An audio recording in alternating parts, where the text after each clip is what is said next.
Una de las cosas que ha comentado David sobre las necesidades de Masnef era que nos informamos para construir nuestra identidad.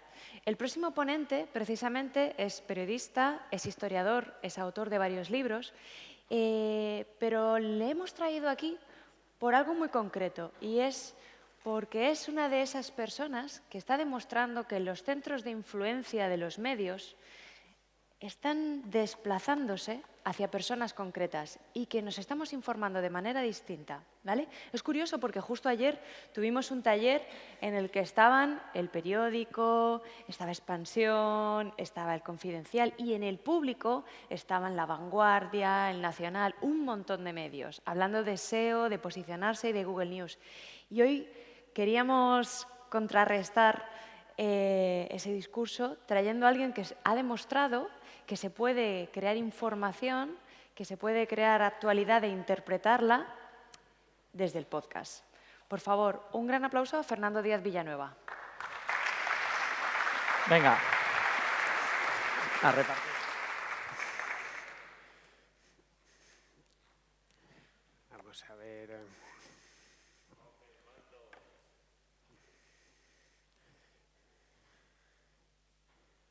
Es que no sé dónde está el... Ah, está aquí. Muy bien.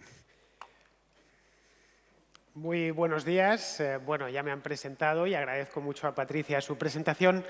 Bien, cuando yo empecé en este oficio, en el oficio de periodista, quiero decir, hace aproximadamente unos 20 años, en Madrid, por lo menos, en Madrid y en Barcelona, porque está incluido también La Vanguardia, lo que teníamos era estos medios de comunicación y no había mucho más.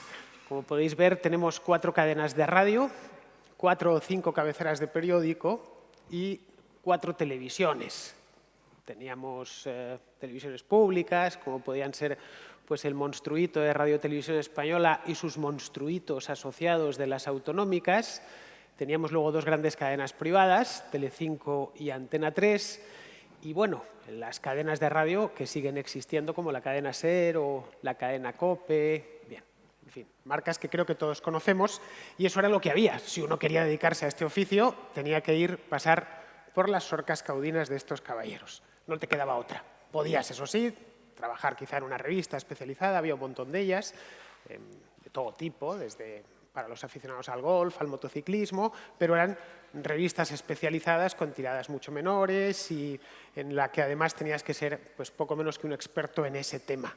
Era la prensa habitual pues, para el que tenía un hobby, ¿no? Y eso era todo. Eso era la prensa que había en España en el año 1999. Los que seáis más mayores, los que tengáis mi edad, recordaréis perfectamente algunos logotipos que los más jóvenes nos recordaréis como el de Canal Satélite Digital o el de Vía Digital. Estos señores manejaban presupuestos de muchos millones de pesetas entonces y disponían de una imagen pública impecable. Desde luego, el que quería dedicarse al oficio del periodismo tenía que su ilusión principal en la vida era trabajar en una cosa de estas. No había más. Esto era era el escenario. Ojo, y teníamos suerte a finales de los 90 porque habían aparecido televisiones nuevas que no existían en los 80, como las privadas. Habían aparecido cadenas digitales, que en aquel entonces eran toda una novedad, que entraban por satélite. Vía Digital, por ejemplo, a finales de los 90, principios de este siglo, tenía un menú que era no muy diferente al que podemos encontrar, por ejemplo, hoy en Netflix. Iba mucho más lento, eso sí, y no tenías las posibilidades que te da hoy la televisión a la carta, pero bueno, que nos parecía una cosa francamente maravillosa. Internet ya había aparecido en 1999, era algo todavía minoritario, la penetración era muy pequeña, iba muy lento y poco menos que se consumía algo de contenido de texto, el vídeo todavía no había irrumpido, le faltaban a YouTube 5 años para nacer y, por supuesto, tampoco había posibilidad ninguna de escuchar la radio ni de ver películas. A lo más que llegábamos era a bajarnos música de manera clandestina a través de algunas aplicaciones, como el Napster. Insisto, los que tengáis cierta edad os acordaréis perfectamente de aquello. Ese era el escenario, había esto es España, podía hacer el mismo ejercicio en Italia, en Alemania, en prácticamente cualquier país occidental. En Francia, lo único que cambiarían serían los logotipos. De hecho, era una industria muy concentrada de manera nacional. porque estaba atada, por regla general, a licencias. Para poder tener una cadena de radio necesitabas una licencia administrativa que te concedía y te sigue concediendo, por cierto, la comunidad autónoma. Si querías tener una televisión nacional, eso era ya poco menos que imposible. Necesitabas que el Consejo de Ministros te abriese un espacio, un hueco en el espacio radioeléctrico, y realmente eran pocos los que había. Luego, unos pocos años después, se abrieron la TDT y entraron algunos logotipos más, pero concentrados en torno a los grupos que ya había. Es decir, que el panorama, que nos parecía riquísimo, si lo vemos desde el año 2019, nos parece paupérrimo. El sector, como vemos, estaba tremendamente concentrado. Había muy pocos, a pesar de la profusión de logotipos, realmente había muy pocos, casi todos pertenecían a los mismos. Había muy poquitos grupos, en concreto en España, los 4 grandes grupos eran estos: el grupo Prisa, el grupo Z, Unidad Editorial, que es la editora del Mundo, y el grupo Vocento. Son grupos que siguen existiendo. No ganan ya tanto dinero, incluso a menudo ahora lo pierden, pero en aquel entonces eran todopoderosos. Claro, en un país en el que hay 4 periódicos, 4 emisoras de radio y 4 televisiones, y esas 12 grandes marcas las maneja el Estado y estos señores, pues es normal que fuesen, por un lado, muy ricos, ganasen mucho dinero, no hay más que ir a la cotización en bolsa, de las que cotizaban en bolsa, claro, y además muy poderosos. ¿Por qué eran ricos? Eran ricos porque toda la publicidad pasaba por ahí. La publicidad realmente buena, la que deja dinero, no embutidos Pepe del Tomelloso, sino las grandes marcas de coches, las grandes campañas de las agencias de viajes, etcétera, pasaban por aquí, dejando, bueno, pues unas cantidades de dinero que a veces eran mareantes. No hay más que ver, pues, los números de, por ejemplo, qué sé yo, que tenía Prisa en el año 2000 o Mediaset en esa misma época. Contratar un spot de televisión el día de Nochevieja era prohibitivo. Contratar una página, una tercera página de publicidad en un diario de tirada nacional, lo mismo. Estábamos hablando de miles y miles y miles de euros lo que había que poner. Había una barrera de entrada tremenda. Para los anunciantes, los lectores o los espectadores o los oyentes no eran cautivos porque tenían donde elegir, pero tenían donde elegir poco. Y esto todo jugaba a favor de esta gente. Esta gente que, en el fondo, bueno, pues eran seres humanos como nosotros y tenían sus propios jefes. En el caso de las cadenas estatales eran los políticos y en el caso de las empresas privadas eran los magnates de la prensa. Esta fue la era dorada de los magnates de la prensa, que hoy nos resulta tan lejana. A ver, no es casual que en El mañana nunca muere, que es una de las películas de James Bond de los 90, se estrenó en 1997, los que seáis James Bondianos la recordaréis. El villano era un magnate de la prensa, un media mogul que llaman en inglés, un tipo llamado Elliot Carver, que interpretaba a Jonathan Pryce, por cierto, y como en casi todas las películas de Bond, era mucho mejor, era este de aquí arriba, era mucho mejor el villano que el propio James Bond. Bien, lo que quisieron hacer en esta película de James Bond es mostrar al malo de aquel entonces, al malo de hace 20 años. Bien, Elliot Carver, que era este de aquí, estaba modelado en torno a personajes como estos. Este es un actor, pero estos no, estos son reales. Bueno, él ya no es real porque murió hace años, pero el resto están vivos. He puesto unos cuantos, pero en cada país había los suyos. Ahí tenéis, por ejemplo, a Rupert Murdoch, de News Corporation, este es Ted Turner, de la CNN, este no hace falta que os lo presente, Silvio Berlusconi, y este es Jesús de Polanco, que era el hombre más poderoso de España en los medios. Y eso le hizo ser, además, muy poderoso desde el punto de vista político. A ver, que tengan cara de malos no significa que fuesen malas personas. Jesús de Polanco, por ejemplo, toda su vida fue un amantísimo padre y esposo, y el caso de Rupert Murdoch ha sido más amantísimo todavía porque se ha casado 4 veces, la última, de hecho, hace poco, y eso que creo que tiene ya cosa de 90 años. Ted Turner se ha demostrado con el tiempo pues, que era buena persona a título personal porque ha terminado montando un charity de estos que llaman en Estados Unidos y donando un montón de dinero, miles de millones para los más desfavorecidos de la sociedad. Y bueno, Silvio Berlusconi le conocemos porque pasó de los medios a la política y terminó siendo en 3 ocasiones primer ministro de Italia, cosa que difícilmente hubiera llegado si no llega a ser porque era el amo de los medios en Italia. Italia es un país importante, un país rico, donde además la gente veía y supongo que seguirá viendo mucho la televisión. Bien, estos tipos, en aquel entonces, no había quien les tosiese. Era tal cual. Quitaban y ponían gobiernos. Si la CNN la tomaba con alguien, ese alguien podía ir preparándose. Si News Corporation, en el caso de la Fox, le daba por promocionar a fulanito como presidente de los Estados Unidos, tenía muchas posibilidades de convertirse en presidente de los Estados Unidos.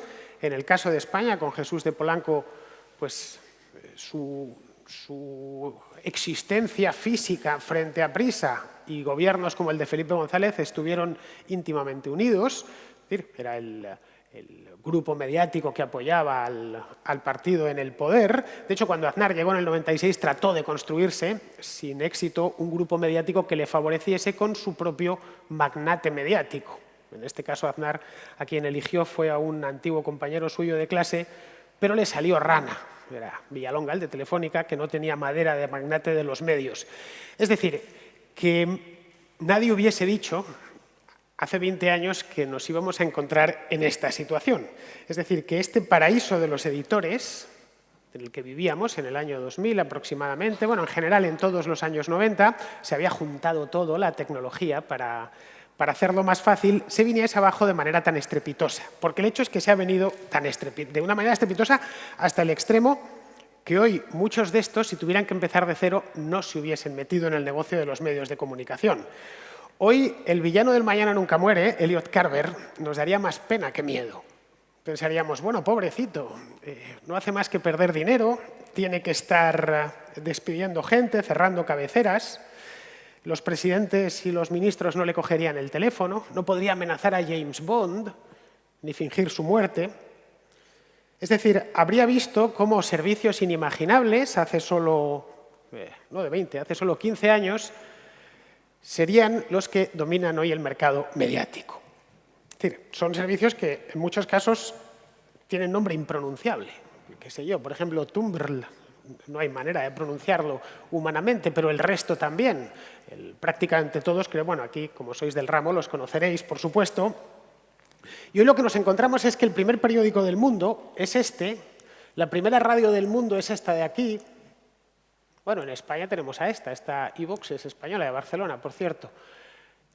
Nos encontraríamos con que la primera televisión del mundo es YouTube, muy por encima de la CNN, muy por encima de Fox, muy por encima de la CBS, de cualquiera de las...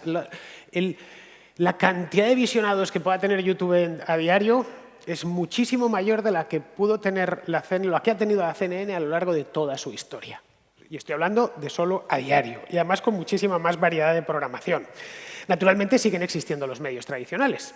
De hecho, los logotipos que os he mostrado al principio todavía existen, muchos, El Mundo, El País, La Vanguardia, siguen estando, pero la mayor parte de las veces van a remolque de los anteriores. Vemos cómo muchas veces la prensa tradicional se nutre de lo que ha nacido en otros lugares. Es decir, que no les ha quedado más remedio que subirse al carro de aquella manera o de la mejor manera que han podido con tal de sobrevivir. Porque bien, es normal que quieran mantener su empleo y, sobre todo, remunerar a sus accionistas, cosa que no hacen desde hace bastante tiempo porque pierden dinero. Los medios públicos no se han enterado, como era previsible, porque a fin de cuentas están enchufados al presupuesto, y los privados, en cambio, llevan años reestructurándose y buscando su hueco en esto. Bueno, nosotros, vale, es cierto que esta marea no la podemos frenar, pero tendremos un hueco. Pero claro, todo lo más que pueden conformarse es con un hueco. Cuanto antes lo tenían todo, absolutamente todo. La pregunta sería, ¿quién se ha quedado con el resto? Cuando digo el resto, estoy hablando de atención. El contenido no es más que la otra cara de la atención. La cantidad de horas que tenemos al día es limitada, son siempre 24. Nadie dispone de días de 26 horas. Y además, de las 24, unas 8 aproximadamente las dedicamos a dormir. Por lo tanto, ya son muchas menos horas las que podemos dedicar a consumir contenido. Radio, televisión, periódicos, etc. Luego, habría que reformular la cuestión. ¿A qué dedicamos nuestro tiempo? Hoy por hoy, por lo menos en los países occidentales, A los medios tradicionales está claro, algo de tiempo, aunque hay gente, sobre todo los jóvenes, le dedican 0 minutos, las redes sociales, el vídeo a la demanda, el caso, por ejemplo, de Netflix o de HBO, de Prime Video, los podcasts, los videojuegos también, el caso de Twitch, por ejemplo, es una red dedicada a los videojuegos, y claro, como hay mucho más contenido y de una variedad ingobernable, de hecho, esto implica transformación. Y esa transformación es buena para todos menos para Elliot Carver. El gran perdedor de esta historia ha sido Elliot Carver, como personaje de ficción, pero extensible a personas reales. Y para los políticos que Carver tenía en nómina. Esos son los que realmente han perdido y es por ello que están nerviosos, claro. No pueden levantar el teléfono y hacer que una información se detenga en el acto, como se hacía antiguamente. No, total, a fin de cuentas, antes era llamar a 5 despachos de 5 directores de periódico o a 4 despachos de 4 editores. Es decir, que pierden los malos y ganamos el resto. Gana la audiencia, porque tiene más donde elegir, mucha más oferta. Gana el anunciante, puede segmentar mejor, puede medir mejor su publicidad, etc. Uno colocaba un anuncio en el ABC y no sabía realmente cuánta gente lo había visto y qué conversión tenía en ventas. Y gana, por supuesto, el que elabora el contenido, que, bueno, pues tiene libertad, independencia, sin sacrificar audiencia. Porque antes sí podías dedicarte a escribir en un fanzine de barrio, pero eso significaba que te leían tus amigos y tu madre y poco más. Y, por supuesto, no podías vivir de ello. Estas plataformas permiten vivir de ellas, si las sabes explotar y si eres trabajador. Es decir, lo único que necesitas es convencer a la audiencia de que eres un tío fiable, que no mientes, que eres una persona trabajadora y que eres muy constante, que estás ahí al pie del cañón. Y que, por supuesto, solo te debes a los que te están viendo, no te debes absolutamente a nadie más. A fin de cuentas, no tienes que pagar nóminas más que la tuya propia, ni tienes grandes estructuras que mantener, porque la estructura de difusión, de distribución de la señal, la vas a medias con estos señores a quien, por supuesto, no conoces y que les da lo mismo 4 que 40. Son esencialmente ingenieros y matemáticos, no están en esto, ni les interesa estar lo más mínimo. Luego, el espectador no tiene que soportar un menú fijo. Los que tengáis cierta edad recordaréis cuando uno llegaba a casa y ponía la televisión y veía que tenía 5 o 6 canales. Ahora fija. Las series, por ejemplo, que ahora la gente consume de manera compulsiva, se pone con Netflix y se ve 2 temporadas seguidas, si la daban el martes a las 9, era el martes a las 9 y hasta el siguiente martes a las 9 no podía volver a verla. Y además, por supuesto, te la cuajaban de anuncios. Aquello era realmente cansado ver una serie de televisión. Luego, el anunciante pues tiene un montón más de soportes que permiten que la publicidad se haya enriquecido hasta límites insospechados, tanto en los ordenadores como en los propios dispositivos móviles. Y ojo, yo de esto no hablo de oídas, yo no soy un consultor que vengo aquí a la gente a decir por dónde va a ir el futuro, no, esto es presente. Yo soy un ejemplo vivo de cómo se ha transformado esto. Y yo no trabajo en ningún medio, aunque lo hice en el pasado, naturalmente. Yo vivo de un programa de radio online, de 2 concretamente. Uno se llama La Contracrónica, que es de actualidad, y el otro La Contrahistoria, que como su nombre indica, pues es de historia. Tienen aproximadamente unas 750.000 descargas mensuales, 1.000 patronos que todos los meses me dan un pequeño óvulo para que siga haciéndolo y para que lo mantenga. Participo en los ingresos de la publicidad, tanto en YouTube como en iVoox, porque son exclusivos de estas 2 plataformas, y hasta incluso de vez en cuando me entra algún anunciante que le interesa mi segmento, a la gente que me escucha. Entonces, pues lo anuncio y, por supuesto, de una manera lo selecciono yo. Hay ciertos anunciantes a los que, por supuesto, les digo que no. Es decir, y en definitiva, y terminando, no hay crisis del periodismo, a pesar de que se repita una y otra vez. No existe nada parecido a la crisis del periodismo. Lo habréis escuchado 100.000 veces en los últimos años. No, esto se va a acabar, como hace unos años se hablaba de la crisis de la música. Esto va a acabar con la música. Tenemos más música que nunca. Lo que hay es una crisis de la industria editorial. Una industria concebida en el siglo XIX y que fue enriqueciéndose con nuevos soportes a lo largo del siglo XX. Empezó con la prensa escrita, luego vino la radio y después, posteriormente, la televisión. Ese modelo de negocio es el que está naufragando y lo está haciendo delante de nuestras propias narices. Y para darse cuenta de esto, no hace falta tener una bola de cristal para poder ver el futuro. El futuro lo podemos ver hablando con un chico o una chica de 15 años. Ese es el futuro, realmente. Vemos una persona, un adolescente, que dentro de 20 o de 30 años tendrá nuestra edad. Bien, si hablamos con él, lo primero que nos percataremos es que probablemente no haya cogido la vanguardia en su vida y no sepa ni lo que es. Que no haya visto televisión española jamás. Vamos, quizás sabe que existe, pero no reconocería el logotipo fácilmente. Y que le dedica todo su tiempo a esto. Estos logotipos se los sabe a la perfección. En todos tiene cuenta y, por supuesto, se programa él. Se pone con su teléfono, con el iPad y sabe exactamente lo que quiere consumir y cuándo consumirlo.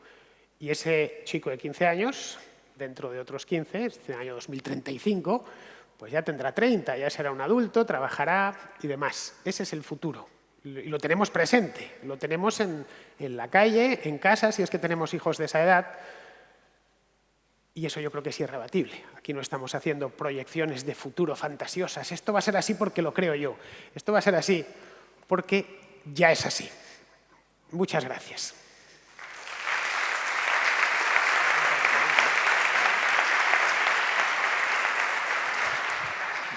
Muchas gracias, Fernando. Creo que lo ha dicho durante la presentación. Sus podcasts tienen alrededor de 750.000 descargas al mes.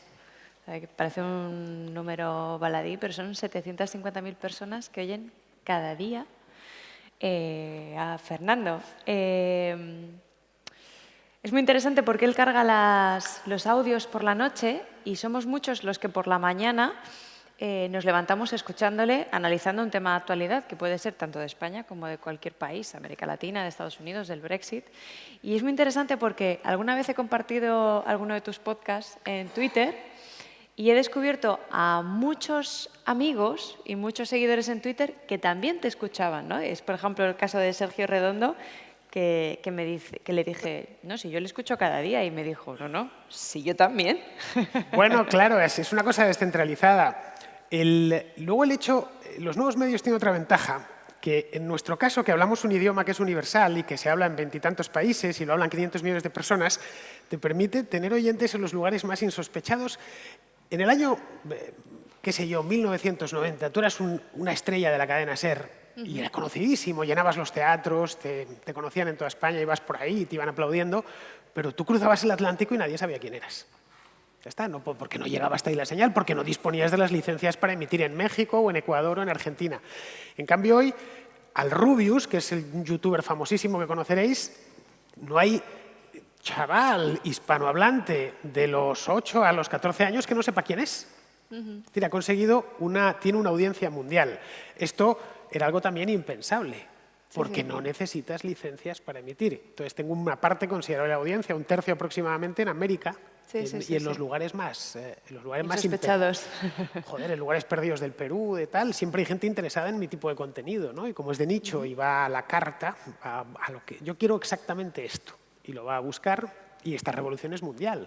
Sí, además, hay algo que me parece súper curioso, ¿no? Y es, bueno, los sábados es el día cultural, ¿no? El viernes es el día de historia. Sí. Pero es la cantidad de gente que hace suyo el programa, porque al final son personas que te preguntan de un tema concreto o que te indican un área, y es en ese proceso de contestarles y en el que luego la gente vuelve a mandar un audio contestando a otras personas, en las que los medios están hechas desde las personas. No tiene nada que ver, por ejemplo, con, pues yo qué sé, con La Vanguardia, con El País, que es una línea editorial, un periodista que explica algo o que a veces desarrolla un poco más un teletipo. En este caso estamos hablando de un contenido que se interpreta, que se da forma, que se contextualiza. Claro. Es una operación muy interesante de tu programa. Yo es que trabajo para los oyentes, no para el editor.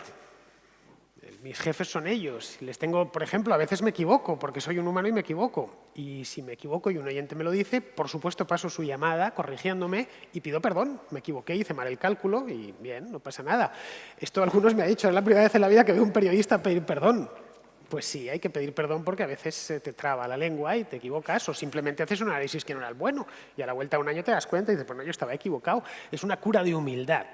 Los periodistas habían alcanzado, los famosos por lo menos, a los años 90, un nivel de eran intocables, ¿no? Inaccesibles, lo que nadie les podía llevar la contraria, porque nadie tenía acceso a ellos. Entonces, esto te ayuda a ponerte a la altura del oyente, que es donde debes de estar. El periodista no es nadie especial, es uno más, forma parte de la gente o del pueblo y lo único que tiene facilidad para hablar delante de un micrófono, para escribir. No es un representante del poder que le lava el cerebro a la gente, es un representante de la gente que fiscaliza al poder, que es una manera muy diferente de enfocar este oficio.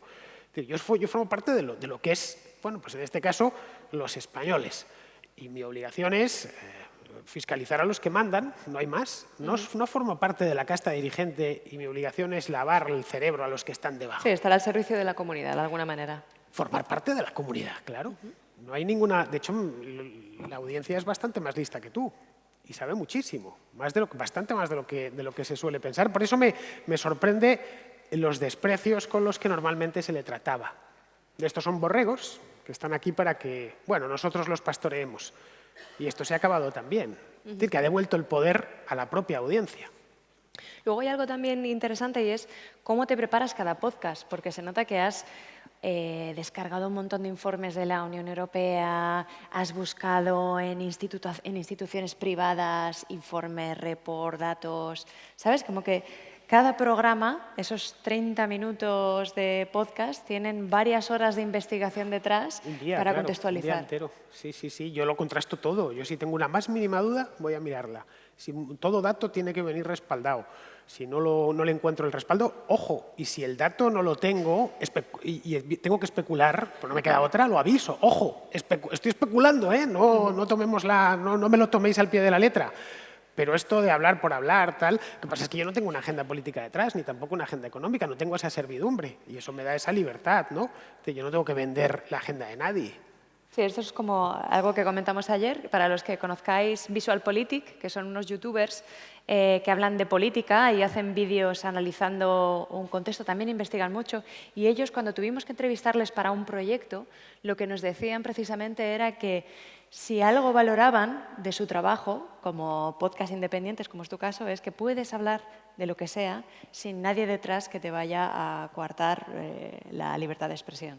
Bueno, a decirte cómo tienes que... En fin, lo que hay, pero a fin de cuentas el sistema estaba hecho así. Si yo no digo que fuese, no estoy culpándoles, la tecnología daba para eso. Era muy caro tener un programa de radio porque necesitabas la licencia administrativa y además una infraestructura de torres de emisión, de repetidores y la de Dios para poder poner un programa de la cadena SER en todo el país. Bueno, en el momento en que eso se viene abajo, ya está. Simplemente, señor Elliot Carver, usted ya no es necesario. Sí. Piénselo, se ha desintermediado completamente. De la misma manera que si queremos ver una serie de televisión no tenemos que pasar ya por Antena 3. Vamos directamente a Netflix o lo que sea, ¿no?